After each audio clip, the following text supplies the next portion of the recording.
Kami mempersembahkan renungan Santapan Rohani, terjemahan dari renungan Our Daily Bread.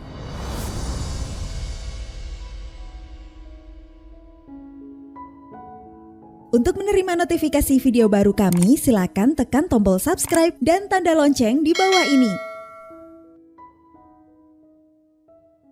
Sahabat ODB, pembacaan Alkitab hari ini terambil dari Markus pasal yang pertama, ayat yang ke-40 sampai dengan ayat yang ke-45. Markus pasal yang pertama, ayat yang ke-40 sampai dengan ayat yang ke-45. Yesus menyembuhkan seorang yang sakit kusta. Seorang yang sakit kusta datang kepada Yesus, dan sambil berlutut di hadapannya, ia memohon bantuannya. Katanya, "Kalau engkau mau, engkau dapat mentahirkan aku." Maka tergeraklah hatinya oleh belas kasihan. Lalu ia mengulurkan tangannya, menjamah orang itu dan berkata kepadanya, "Aku mau, jadilah engkau tahir." Seketika itu juga, lenyaplah penyakit kusta orang itu, dan ia menjadi tahir. Segera ia menyuruh orang itu pergi dengan peringatan keras. "Ingatlah, janganlah engkau memberitahukan apa-apa tentang hal ini kepada siapapun. Tetapi pergilah, perlihatkanlah dirimu kepada imam, dan persembahkanlah untuk pentahiranmu persembahan yang diperintahkan oleh Musa sebagai bukti bagi mereka."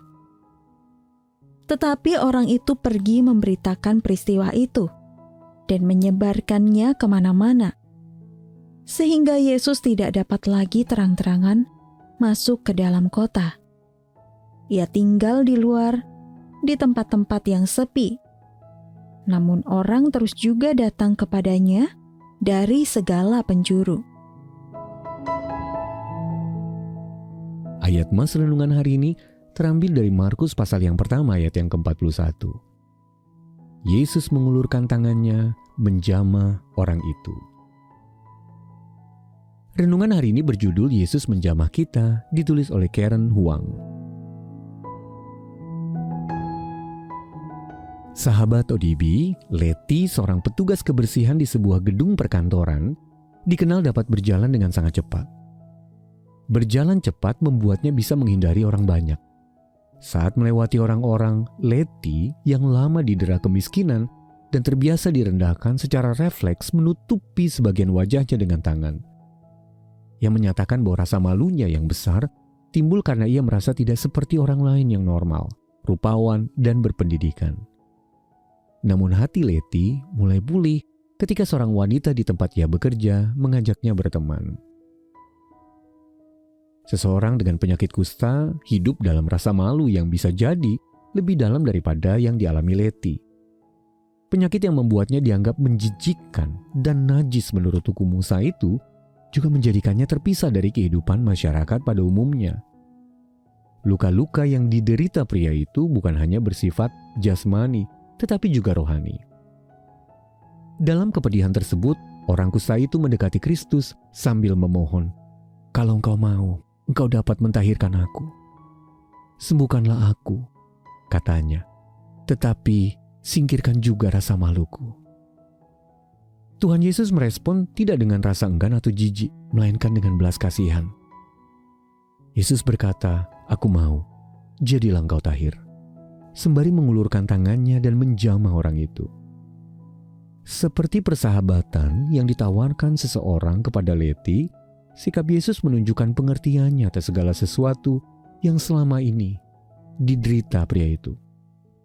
Sekaligus penerimaan yang tidak memandang segala sesuatu yang telah dialaminya. Sahabat ODB, kita mungkin menjalani hidup ini dengan menyembunyikan apa yang kita rasa telah membedakan kita dengan orang lain yang normal, rupawan, dan berpendidikan. Kiranya kita mengizinkan Yesus untuk menjamah dan menebus kita dari hal-hal yang membuat kita merasa malu. Biarlah kita menyadari bahwa sebagai anak-anak Allah, kita diterima dan dikasihi oleh Allah. Sahabat ODB, apa yang membuat Anda merasa malu? Lalu bagaimana Anda dapat menyerahkan hal yang memalukan tersebut untuk ditebus oleh kasih Kristus? Mari kita berdoa. Tuhan Yesus, terima kasih karena Engkau telah menjamah diriku. Dalam nama Tuhan Yesus kami berdoa. Amin. Mari mendukung pelayanan ini agar kami dapat menjangkau banyak jiwa dengan firman Tuhan yang sanggup mengubahkan hidup. Silahkan scan kris yang tertera di layar untuk memberikan persembahan kasih. Tuhan Yesus memberkati.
Si